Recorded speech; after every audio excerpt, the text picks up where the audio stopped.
Hyderabad Musarambagh cross road దగ్గర రాత్రి tipper బీభత్సం సృష్టించింది. వేగంగా వచ్చిన టిప్పర్ సిగ్నల్ దగ్గర ఆగి ఉన్న లారీ, ఆర్టీసీ బస్సు, కారును ఢీకొట్టింది. ఆ తర్వాత డివైడర్ ను ఢీకొంది. మొత్తం 4 వాహనాలు ధ్వంసమయ్యాయి. ప్రమాదంతో భారీగా ట్రాఫిక్ జామ్ అయింది. టిప్పర్ బ్రేకులు ఫెయిల్ అయ్యాయా, డ్రైవర్ మద్యం మత్తులో ఉన్నాడా అన్న దానిపై దర్యాప్తు చేస్తున్నారు పోలీసులు. ప్రమాదం జరిగిన వెంటనే డ్రైవర్ పరారయ్యాడు.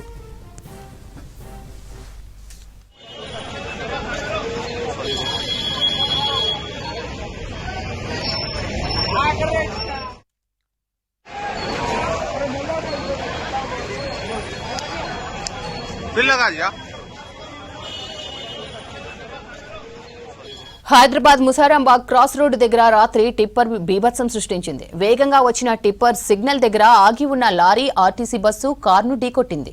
ఆ తర్వాత డివైడర్ ను ఢీకొంది. మొత్తం 4 వాహనాలు ధ్వంసమయ్యాయి. ప్రమాదంతో భారీగా ట్రాఫిక్ జామ్ అయింది.